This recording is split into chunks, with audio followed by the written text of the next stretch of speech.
함께 기도하겠습니다.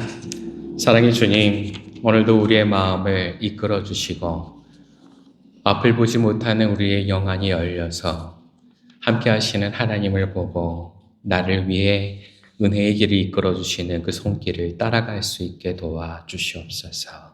예수님의 이름으로 기도합니다. 아멘. 오늘 말씀의 16절 말씀을 다시 한번 읽어볼까요? 16절 같이 읽어봅니다. 아버지께서 그분의 영광의 풍성하심을 따라 그분의 성령을 통하여 여러분의 속사람을 능력으로 강건하게 하여 주시고. 아멘. 여기서 얘기하는 속사람이 무엇일까요? 속사람의 반대말은 겉사람일까요?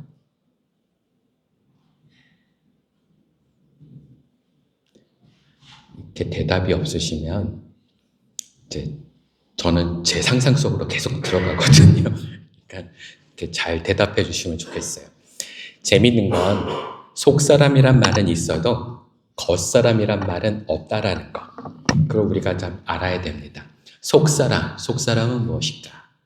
우리가 겉으로 보여지는 모든 이야기들, 예를 들어서 성품에 관한 것이나 아니면 정서적인 것, 마음에 있는 것들, 이런 것들도 겉으로 다 표현이 되잖아요. 그런데도 우리는 그걸 겉사람이라고 안 부르고 속사람이라고 부릅니다. 왜냐하면 그 모든 것의 근원이 속에서부터 나오는 거기 때문에 그래요. 여기서 속사람이라고 하면 그래서 속의 근원을 얘기하는 거예요. 믿음을 얘기를 하거나 아니면 내 삶에서 영적인 것들을 얘기를 하게 될 때 속에서부터 나오는 그 속사람이 있느냐 없느냐를 얘기할 수 있죠. 속사람이 빈약한 사람도 있고 속사람이 거의 없는 사람도 있어요. 자, 미안하지만 옆사람을 잠깐 볼까요? 뭐 얘기는 안 하셔도 돼요. 인사도 안 하셔도 되는데 그냥 그분 안에 속사람이 얼마나 있는지 한번 살펴보세요.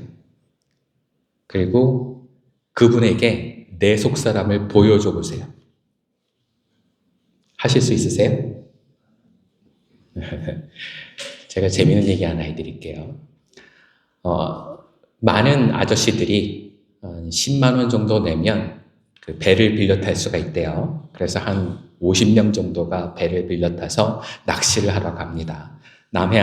대한민국의 남해안 어딘가로 섬을 향해서 떠나 출발을 하는데 갑자기 날씨가 안 좋아졌어요. 풍랑이 일고 폭풍이 일더니 갑자기 배가 뒤집혀져 버린 거예요. 대부분의 사람들이 정신을 잃었어요. 그 중에서 몇 명이 눈을 떴는데 여기가 무인도네요. 무인도에 남자 딱 3사람이 눈을 떠서 함께 생활하게 되는 거예요. 어딘지 몰라요. SOS를 치려고 해도 방법이 없어요. 작은 섬 위에서 그렇게 한 달을 생활하게 됐어요. 한 달을 살아가는 동안 이 남자들이 조금씩 마음을 열고 친해지기 시작했습니다. 처음에는 누군지도 모르고 이름도 안 물어봤던 아저씨들이 한 달이 지나니까 갑자기 이런 얘기를 하게 돼요. 당신 집사야? 기도할 줄 알아? 근데 왜 지금까지 기도 안 했어? 한 달이 지나는 어느 순간 이 3사람이 모여서 기도하기로 합니다. 그리고 마음을 모아서 기도합니다. 하나님, 우리를 이 무인도에서 나가게 해주세요. 그랬더니 갑자기 하나님이 천사를 보내셔서 이 3사람을 개인 면담을 하기 시작하셨어요. 첫사람한테 물어봅니다. 당신 어떻게 도와주면 좋겠소? 이 첫 번째 사람은 돈이 아주 많은 사람이고 큰 집에서 마음껏 좋은 것을 먹고 사는 그런 사람이었대네요. 그래서 이 사람이 얘기하기를 저를 집으로 보내주세요. 배가 지금 너무 고픈데 제가 평소에 먹고 살았던 거 그거 다시 먹고 싶습니다. 집으로 보내주세요. 그랬더니 펑 하고 뭔가 변화가 일어났어요. 이 사람 어디로 갔을까요? 집으로 갔겠죠? 2사람이 남았어요. 2사람 중에 또 한 사람. 이 사람은 아이돌 출신이래요. 그래서 무대 위에서 열심히 노래를 부르고 젊은 팬들이 나와서 오빠라고 소리를 지르는 그런 사람이었는데 이 사람이 여기 한 달을 있다가 보니까 못 살겠다는 거예요. 이 아저씨들은 자기가 누군지도 못 알아보고 그리고 너무 이 마음이 빈약해져서 나를 위해서 소리를 지르고 손을 흔들어주는 팬이 있는 곳에서 무대 위에 서고 싶다. 그랬더니 또 펑 어디로 갔을까요? 무대로 갔겠죠? 네. 한 사람이 남았어요. 이 사람은 백수래요. 집에 가족도 없대요. 집으로 돌아가도 할 게 아무것도 없대요. 그래서 이 사람이 뭐라고 그러는가 하면, 제가 그동안 살아왔던 그 중에 지난 한 달이 제일 재밌고 행복했어요. 두 사람을 다시 저한테 보내주세요. 펑! 어떻게 됐을까요? 예, 그 두 사람이 다시 무인도로 오게 되었다는 그런 얘기입니다. 제가 왜 이 얘기를 하는가 하면요. 속 사람이 빈약하면, 그러면 마음속이 텅 비어있는 것과 같아요. 그래서 매번 뭔가를 하고 싶은 거는 있는데 그걸 한다고 속이 채워지질 않아요. 그래서 이것도 해보고 저것도 해보고 삶을 방랑하게 돼요. 갈피를 붙잡고 여기저기 옮겨다니는 부유초같이 그렇게 살게 된다고요. 뭐가 없으면? 속사람이 없으면, 속사람이 빈약하면. 왜 갑자기 사도 바울이 에베소 교회를 위해서 기도를 하면서 난 너희를 위해서 이런 내용으로 기도하고 있어 라고 얘기를 하고 있는데, 그게 16절 말씀이거든요. 성령의 도우심으로 강건하여져서 너희의 속사람이 튼튼해지기를 원하노라. 이 얘기를 왜 하고 있을까요? 제가 이걸 왜 여쭤보는가 하면, 영적인 문제 기도만 하면 끝나는 거 아닌가요? 내가 내 자식을 위해서 기도하면서 내 자식이 믿음이 좀 생기면 좋겠어요 라고 기도하는데, 그걸 잔소리 해가면서 야, 너 믿음 좀 가져야지 그리고 기도하는 게 맞을까요? 아니면 잔소리는 좀 둘째치고 기도부터 먼저 하는 게 맞을까요? 그런 걱정이 없으시군요. 대부분 기도만 합니다. 그죠? 그래서 영적인 문제는 대부분 기도만 하면 된다고 우리는 생각을 해요. 그런데 갑자기 오늘 사도 바울은 그 비슷한 기도를 하면서 그냥 기도만 하는 것이 아니라 난 너희를 위해서 이런 기도를 하고 있어 라고 얘기를 하고 있거든요. 이 얘기를 해야 될까요? 더우셔서 반응이 없으신 거죠? 네. 옆 사람한테 이렇게 한번 얘기해 보시겠어요? 제가 당신을 위해 기도했습니다. 이런 얘기 들으면 미안해지죠? 예, 평소에 기도 안 했으니까. 근데 있잖아요. 왜 이런 기도를 하고 있다라고 얘기를 해야 하는가 하면, 우리의 속에서 뭔가가 채워지지 않는 욕구로 속이 비었다라고 생각이 될 때 우리는 기도도 필요하지만 그보다 더 중요한 게 필요하기 때문이에요. 그게 뭘까요? 정이에요, 정. 한국 사람이 늘 얘기하는 정. 그냥 분명히 저 사람이 날 위해서 기도하고 있을 거야. 누군가 날 위해서 기도하고 있겠지. 이 마음보다도 더 중요한 건 나를 위해서 기도하는 사람이 많아. 내가 이렇게 여기서 무너지면 안 되지. 나는 다시 일어서야 돼. 이런 마음은 기도로서 이루어지는 게 아니라 사람의 정으로서 이루어진다는 거예요. 오늘 그래서 저는 여러분에게 헨리 나우엔이라는 사람의 이야기를 좀 먼저 해드리려고 그래요. 그분은 상처받은 치료자라는 책을 펴서 그 책이 베스트셀러가 되고 세상에서 정말 몇 손가락에 꼽히는 영성가로 그렇게 추앙을 받게 돼요. 가장 큰 이유는 영성과 심리학을 같이 이어서 학문을 만들어낸 아주 중요한 인물이거든요. 근데 이 사람이 그 책을 펴놓고 많은 사람들을 상담해주고 도움을 주는 신부로서, 신학자로서 살아감에도 불구하고 몇 년 후에는 금방 고갈이 나서 그래서 이제는 이 교수 일을 못하겠다라고 그만둘 때가 됐어요. 그때 이름을 까먹었네. 예, 장바니에라는 사람을 만났는데요. 이 사람이 라르시 데이브레이크라고 하는 그 단체를 운영하는 데인데, 이 라르시는 어떤 단체인가 하면 장애인과 비장애인이 함께 만나서 함께 생활 공동체를 만들어가는 그런 공동체예요. 세계에 153개가 지금 있대요. 굉장히 많은 호응을 얻고 많은 사람들이 이렇게 살아야 된다라는 필요성을 갖게 되는 그런 필요성을 던져주는 공동체인데, 이 장 바니에라는 사람과 대화를 하다가 이 헨리 나우엔이 내가 당신과 함께 살아보고 싶습니다라는 결심을 하게 돼요. 근데 그 가장 중요한 게 바로 이거였어요. 그동안 힘들었었던 일들을 장반야에게 자꾸 얘기를 했더니 이 장이 이렇게 얘기하는 거예요. 당신한테 아무래도 집이 필요한 것 같아요. 가족이 필요한 것 같아요. 우리 단체가 당신에게 좋은 집이 될 수 있을 것 같아요. 우리 단체로 오세요. 그래서 이 사람이 갑자기 모든 걸 다 그만두고 그리고 이곳으로 갔다는 거예요. 이 헨리 나우엔이 그동안 어디 교수였는가 하면 여러분이 잘 아시는 하버드, 예일 이 두 곳을 같이 교수 역을 했었던 사람이에요. 근데 그걸 갑자기 그만뒀어요. 베스트셀러까지 됐는데. 왜 그만뒀을까요? 이유가 딱 하나죠. 속이 허해서. 뭔가 하면 할수록 내 속에 공허함이 나를 사로잡는 것 같아서. 그래서 그만두고 이제 그 공동체로 갑니다. 그 공동체로 갔더니 뭔가 좋은 일이 있을 줄 알았더니 그게 아니라 곤란한 일이 생겼어요.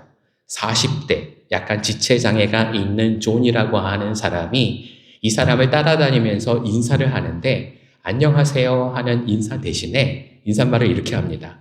당신 집이 어디예요? 오늘 저녁에도 집에 계실 건가요?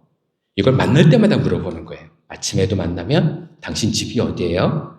점심에도 만나면 당신 집이 어디예요? 저녁에 만났는데도 당신 저녁에 집에 계실 건가요? 라고 물어봐요. 처음에는 이게 너무 당혹스러웠대요. 왜냐하면 이 나우엔이 이곳에 온 가장 큰 까닭이 속이 비어있기 때문에. 아까 장바니에니가 뭐라고 얘기했었다고요? 당신에겐 집이 필요한 것 같아요 라고 얘기했다고 그랬죠. 근데 이 존이 그렇게 얘기를 하니까 그게 약간 정신적인 충격이 된 거예요. 맞아.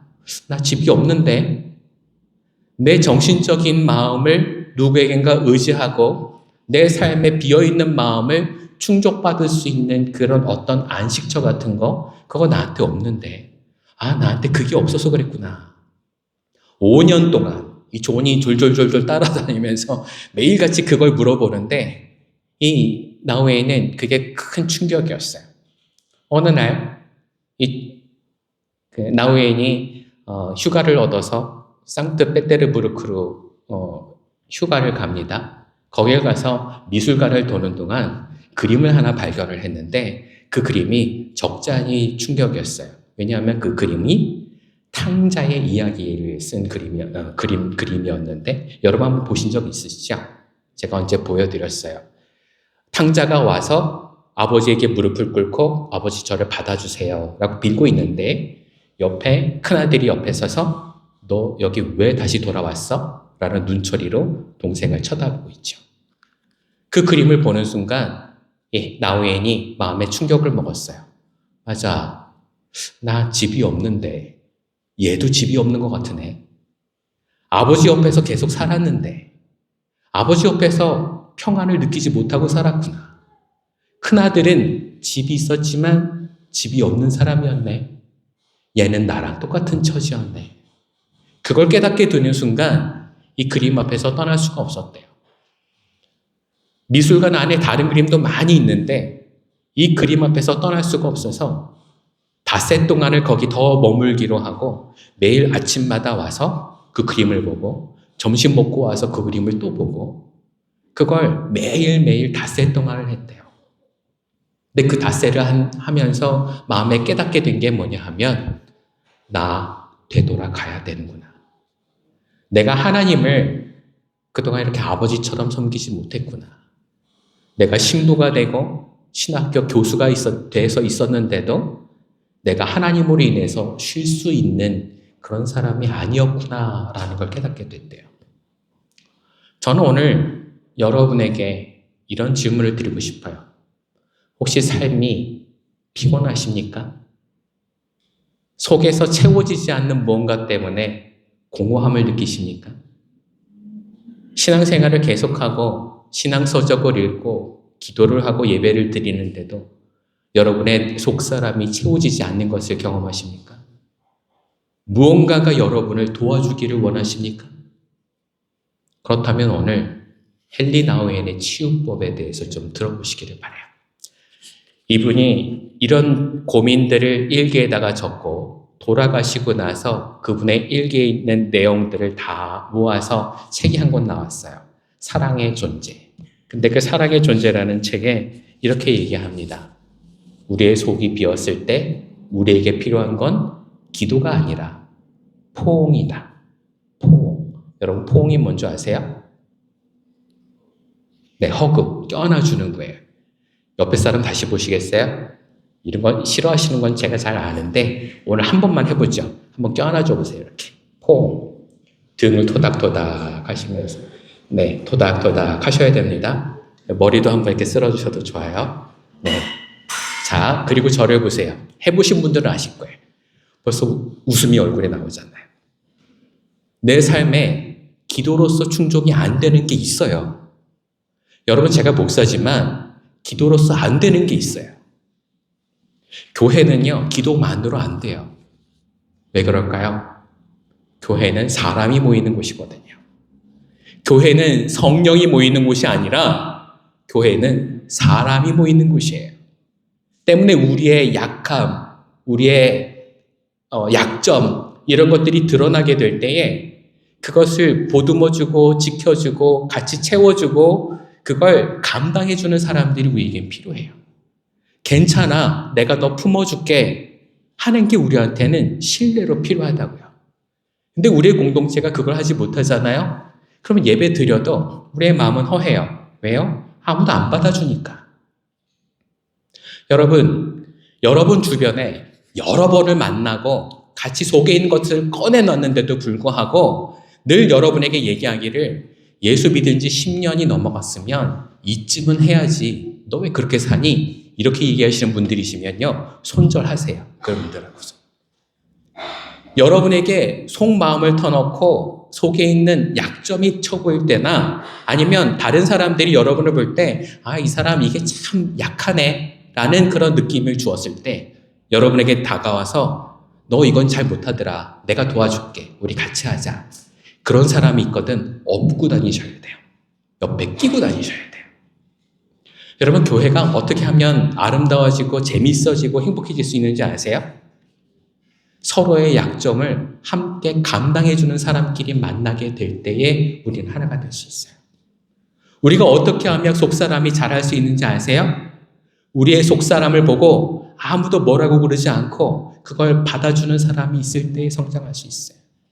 다른 예를 한번 볼까요? 이제 휴가철이잖아요. 여러분이 관광을 갔습니다. 호텔에서 짐을 풀었어요. 처음에는 볼보이가 짐을 들어주면서 아, 잘 왔다고 얘기하고 인사를 건넸는데 근데 팁을 10불을 줬는데 10불이 마음에 안 드는가 봐요. 그 다음부터 뭔가 틱틱거리고 불러도 대답도 안 하고 그리고 내 물건을 자꾸 발로 차는 것 같고 나를 홀대하는 것 같아요. 그리고 내가 지나가는데 옆에서 나를 보고 손가락질하고 비웃습니다. 배가 나왔다고 그러는 건가? 얼굴이 못생겼다고 그러는 건가? 동양인이라고 그러는 건가? 여러분, 그런 기분 나쁜 일들이 일어났을 때 그 호텔이 계속 묵으실래요? 다른 데 가실래요? 다른 데 가야죠. 그게 맞아요, 여러분. 근데 여러분의 속사람이 건강하지 못하면 그럴 때 여러분 그 자리에 그대로 머무시게 될 거예요. 다른 호텔 가지도 않고 그 욕을 다 들고 계시면서 거기서 무시당하면서까지도 돈을 다 내고 그 자리에 계실 거예요. 다른 걸 할 수가 없으니까. 아무도 여러분을 돕지 않으니까.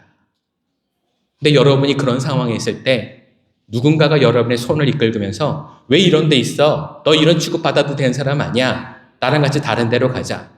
그리고 여러분을 이끌고 다른 호텔에 가서 더 좋은 대접을 받으면서 있을 수 있게끔 해준다면 여러분 그 사람이 진짜 친구예요. 오늘 저는 여러분에게 대단한 영적인 그런 가르침을 드리려고 하는 게 아니에요. 여러분, 우리가 세상적으로 잘못된 대접을 받고 있었다면 이젠 이곳에서 일어나야 합니다.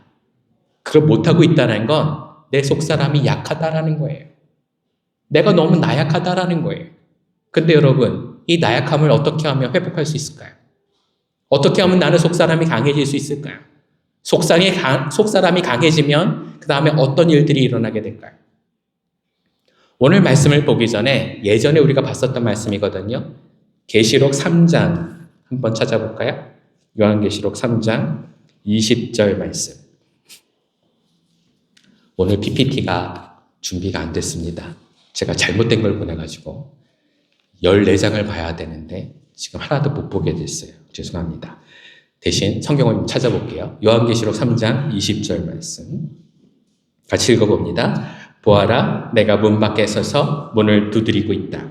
누구든지 내 음성을 듣고 문을 열면 나는 그에게로 들어가서 그와 함께 먹고 그는 나와 함께 먹을 것이다. 아멘. 여러분, 라오디게아 교회에게 주님이 이렇게 얘기하셨어요. 너희들이 벌거벗고 있는데도 벌거벗고 있는 줄 모르는구나. 너희들이 배가 고픈데도 삶이 너무 불쌍하고 애처로운데도 내가 너의 자신의 모습을 알지 못하는구나 라고 얘기를 해요. 그러면서 주님이 뭐라고 그러세요? 내가 문을 두들길 테니까 문을 열어. 내가 너의 마음에 들어가면 너와 더불어 먹을 수 있을 거야 라고 얘기를 하세요. 이게 무슨 얘기인지 이해가 되세요? 라오디게아 사람들이 그동안 하나님 앞에 온전히 살지 못하고 이토록 힘들게 살아왔었던 가장 큰 이유가 속사람이 피폐했기 때문이라는 거예요. 하나님께서 주시는 은혜를 받고 살아갈 수가 없는 사람이었기 때문에 그렇다라는 거예요. 그러면서 주님이 대안을 주신 게 뭐냐 하면 마음문을 어떻게 해라? 열어라. 그럼 내가 들어가면 나와 더불어 먹을 수 있을 것이다. 여러분 이상하잖아요. 주님이 내가 너를 공급해 줄게 이런 말씀이 아니라 내가 너와 더불어 먹겠다라고 말씀하세요. 왜 이렇게 표현하실까요? 나한테 부르짖으라 내가 응답해 줄게. 앞에서 이사야서에는 그렇게 말씀하셨는데 라오디게아 교회는 그렇게 얘기하지 않으세요. 왜요? 여러분 박해의 정도가 달라요. 세상에서 그냥 아무에게서나 내가 대접을 받지 못해서 그냥 나부라지는 그런 상황 가운데서는 하나님께서 힘 주신다. 그러면 일어설 수 있겠지만 여러분 지금 라오디게아 교회는 박해 속에 있으면서도 하나님 앞에 열정을 내뿜지 못하는 사람들이란 말이에요. 그냥 속이 다 쭈그러들었을 뿐만이 아니라 다시는 기운을 내지 못하는 상황 가운데 있었단 말이에요. 그런데 그때 일어설 수 있는 방법, 최고로 약해져 있을 때 일어설 수 있는 방법은 내가 너와 더불어 먹어야 된다라고 얘기하신단 말이에요. 내가 너와 더불어 먹어야 된다. 세상의 어떤 종교도 예배 도중에, 예식 도중에 뭔가를 먹는 종교는 기독교밖에 없어요. 성찬 여러분 매번 하시잖아요. 그렇죠? 근데 이걸 왜 하죠? 여러분 이거 상징적인 게 아니에요. 여러분 교회밥이 맛있어요? 절밥이 맛있어요? 안 드셔보셨겠지만 절밥이 더 맛있어요. 절밥 훨씬 맛있습니다. 왜냐하면 절밥은 정말 많이 줘요. 네, 정말 많이 주는데 여러분이 교회밥이 그렇게 맛있지도 않은데도 교회밥을 먹어야 되는 이유가 뭔지 아세요? 성찬을 하면서 주님이 먹으라고 하시는 게 주님의 몸이기 때문에 그래요. 주님이 마시라고 하시는 게 주님의 피이기 때문에 그래요. 주님의 몸과 피를 우리가 먹는 게 어떤 의미가 있나요? 그게 사랑을 먹는 거기 때문에 그래요. 정을 먹는 거기 때문에 그래요. 여러분, 여행을 하고 밥을 먹을 때 다른 나라에 가서 새로운 음식을 먹어보고 그걸 도전하는 거 그게 재미있을 수는 있어요. 근데 한참을 하다 가면 돌아가서 집밥 먹고 싶잖아요. 집밥이 왜 생각나죠? 맛있어서? 솔직히 우리 엄마들 음식 별 맛이 없잖아요. 우리 이성금 집사님 음식이 맛있지 우리 집에 있는 엄마들 맛이 없잖아요. 우리 권사님 밥이 맛있지 집에 있는 엄마들 맛이 없잖아요. 근데 있잖아요. 여러분 아주 중요한 게 있어요. 밥을 먹는 게 아니라 정을 먹어야 되기 때문에 그래요. 밥을 먹는 게 아니라 능력을 먹어야 되기 때문에 그래요. 오늘 그래서 사도 바울이 편지를 쓰는 거예요. 너희를 위해서 내가 기도를 하고 있는데 너희들 위해서 기도를 하고 있으니 그 사랑을 받아 먹으라라고 얘기를 하고 있는 거예요. 우리의 자녀들 여러분 키우시면서 많은 걱정이 되실 거예요. 암만 내가 기도해도 내 자식 잘 못 알아듣는 것 같고 아무리 잔소리해도 내 자식 그대로 안 크는 것 같고 뭘 해야 도대체 내 자식 그렇게 클 수 있을까? 여러분 고민 많이 하시는 거 알아요. 근데 여러분 내 자식은 잔소리로 크는 게 아니고요. 정으로 크게 돼 있어요. 믿음은 여러분이 보이지 않는 데서 기도하실 수 있겠지만 보이는 데서 주셔야 하는 것은 잔소리가 아니에요. 뭘 주셔야 된다고요? 정을 주셔야 돼요. 정을 줘야 커요.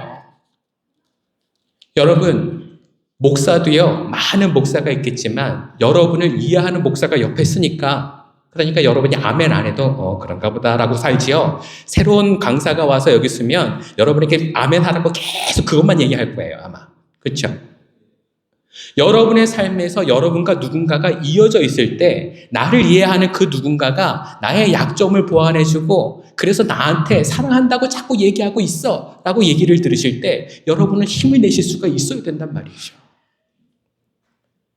여러분, 목사 입장에서는 어떤 줄 아세요? 아무리 잘 알고 있어도 누가 아멘 하면 힘이 나요. 모두가 그런 성정이 아니라는 걸 알고 있어도 누군가 아멘 하면 힘이 나요. 여러분이 여기 한번 서보실래요? 바꿔서 한번 해보세요. 여러분이 지금 듣고 있는 그 자리에서 앞에 있는 목사가 여러분 기운 내세요 하고 얘기하는 것과 여러분 이렇게 오시는 거 잘못 살아오신 거예요 라고 얘기하는 것과 어떤 게 여러분 듣기 좋으세요? 우리는 서로 기운을 내게 해줘야 될까요? 기운을 빼게 해줘야 될까요? 예. 여러분, 이건 아주 간단한 이치예요. 그죠? 근데 우린 이걸 잘 못하고 살았다고요. 뭐 때문에? 나 살기 바빠서. 헨리 나우엔이 영적인 전문가이고 그리고 심리적인 전문가인데도 왜 그 사람들은 자신의 속을 채우지 못하면서 살았을까요? 왜 이토록 망가졌을까요? 왜 그림 한 장 보고 그 앞에서 움직일 수 없어서 닷새 동안이나 그 그림을 쳐다보고 있어야 될까요? 여러분, 시선이 바뀌어야 돼요. 큰아들을 보면서 나는 저렇게 살았어. 내 인생에서 누군가에게 사랑받고 인정받는 거 내가 못 해보고 살았어. 내 아버지는 나한테 왜 그렇게 잔인하게 살았을까? 내 인생의 뒤안길을 바라보면서 참으로 속이 텅 비어있는 그 속사람을 바라보는 게 아니라 내 시선이 닷새가 되기 전에 바뀌어야 돼요. 아니야, 나는 탕자였지. 세상 가운데서 그렇게 못되게 살았는데도 주님은 나를 부르셔서 은혜의 자리로 이끌어 주셨지.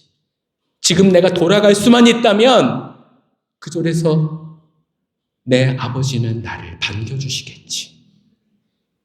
아무것도 남지 않았다라고 얘기할 때, 그걸 고백하게 될 때 내 아버지는 나를 받아주시겠지. 내 아버지는 나를 책임져 주시겠지. 여러분, 우리 모두가 은혜의 자리에 있어요.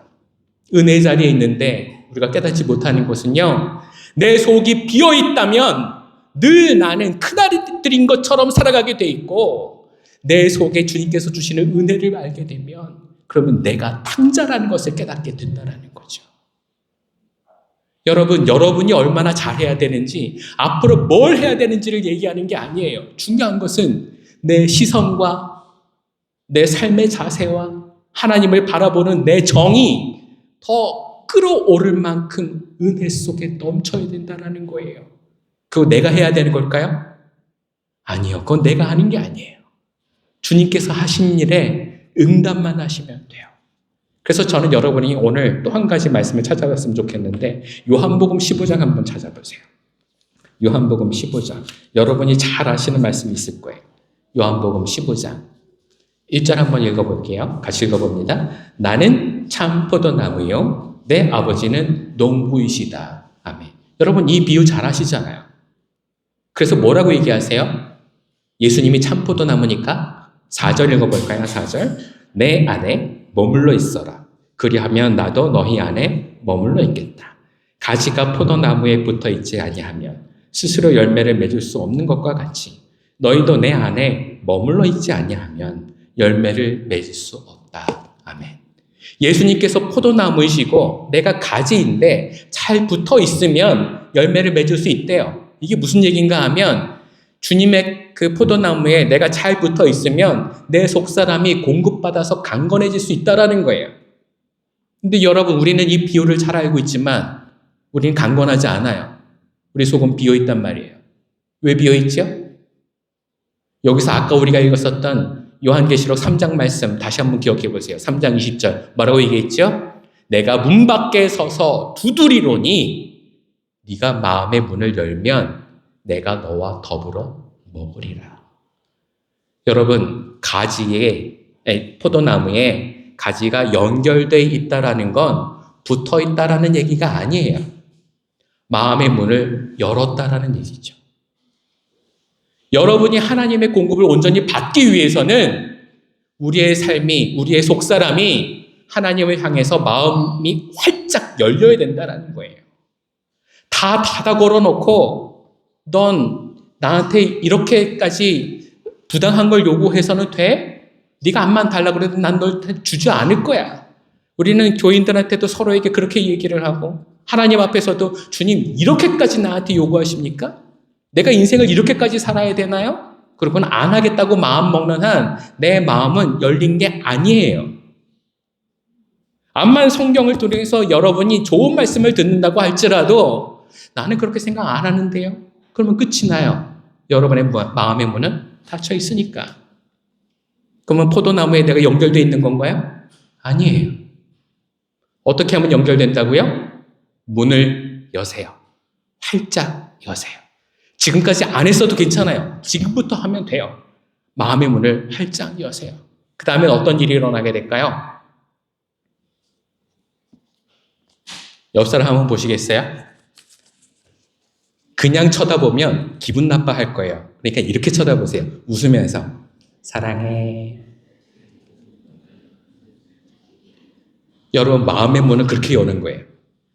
웃고 있죠? 마음의 문이 열린 거예요. 그동안 우리가 어떻게 봤어요? 웃으면서 안 봤잖아요. 왜요? 마음의 문이 안 열렸으니까. 우린 이걸 기도로서 해결하려고 그랬어요. 이게 기도로서 해결될 일이에요? 아니에요. 우리 이걸 정으로 해야 돼요. 뭘로 해야 된다고요? 포옹으로 해야 된다고요. 허그로 해야 된다고요. 껴안아주고 사랑을 주고 그걸 느끼면서 마음의 문을 열어야 그제서야 하나님이 역사하시는 거예요.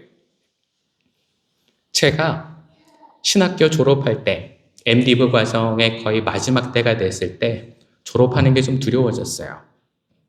목회 현장에 나가야 되는데 사람들 앞에서 설교하는 게 문제가 아니라 아픈 사람이 와서 기도해달라고 했을 때 내가 손을 얹고 기도했는데 안 나면 어떡하지? 누군가 위로가 필요한 사람이 날 찾아와서 상담을 한다고 그러는데 내가 그와 함께 기도했을 때 그가 위로받지 못하면 어떡하지? 이런 두려움이 들기 시작하는 거예요. 나는 진짜로 살아왔나? 내가 삶에서 줄 수 있는 것들을 주었을 때 사람들이 다 기뻐하고 감사하게 될까? 나는 정말 그런 목사로 난 커왔을까? 근데 그게 너무 두려운 거예요. 여러분, 제가 봐온 게 얼마나 많겠어요. 아버지가 목회를 하셨는데.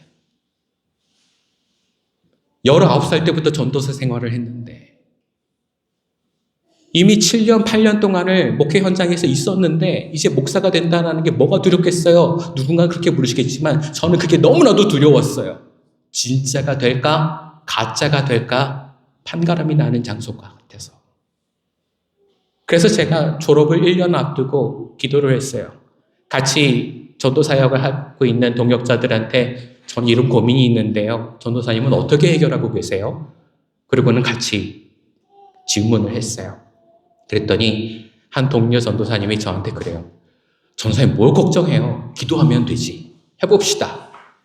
나랑 같이 금요일마다 기도원 갑시다. 이분이 금요일마다 모든 강의가 끝나면 저를 데리고 기도원을 데리고 올라가는데요. 얼마나 무서웠는지 몰라요. 왜냐하면 이분이 몰고 가시는 차가 티코였는데요. 한월산 기도원이나 천마산 기도원이나 산으로 이렇게 올라가다가 보면 중간에 차가 서요.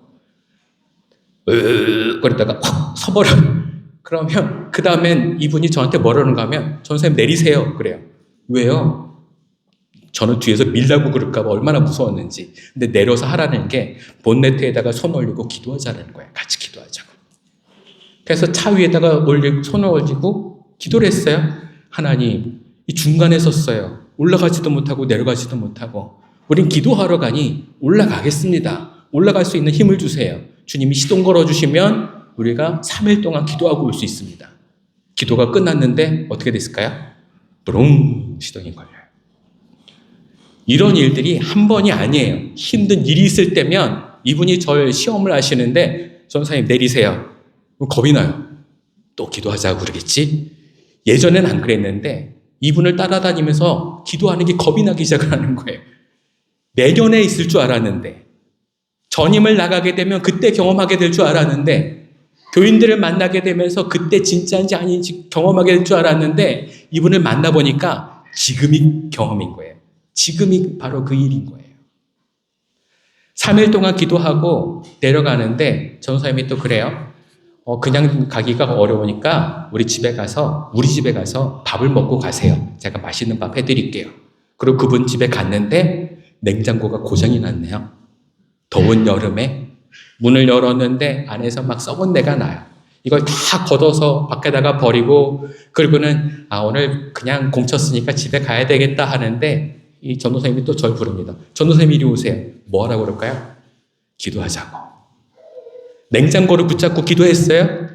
하나님이 냉장고가 다시 돌게 해주세요. 저희는 이거 고칠 여유도 없고 새로 냉장고를 살 돈도 없고 하나님 가난한 신학생들이 어떻게 살아갈 수 있습니까? 이거 고쳐주셔야 우리 가족들과 함께 또 한 계절 날 수 있습니다. 고쳐주세요.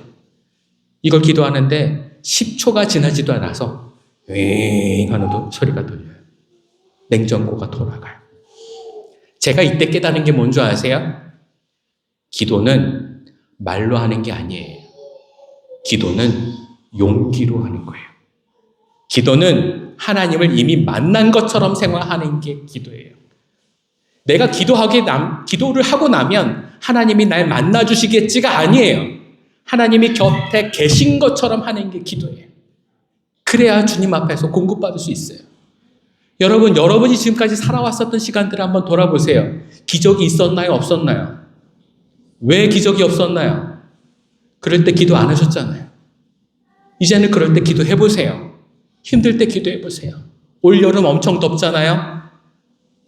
에어컨을 가질 수도 없잖아요. 그렇다고 해서 에어컨을 갖다 주세요라고 기도할 수는 없으니까 창문에다가 손 얹고 기도하세요. 하나님 쉴 새 없이 바람을 불어주세요. 주님이 여러분을 시켜주실 줄 믿습니다. 삶에서 우리가 안 했던 걸 해보는 거예요. 안 했던 걸. 그게 마음이 느껴지지 않고 정으로 느껴지지 않고 하나님이 살아계시다라는 것을 내 몸으로 표현할 수가 없었기 때문에 믿지 못했던 걸 이제부터 믿고 시작하자는 거죠. 그게 뭐예요? 속사람이 강건해지는 거예요. 어떤 분이 이런 얘기를 하세요.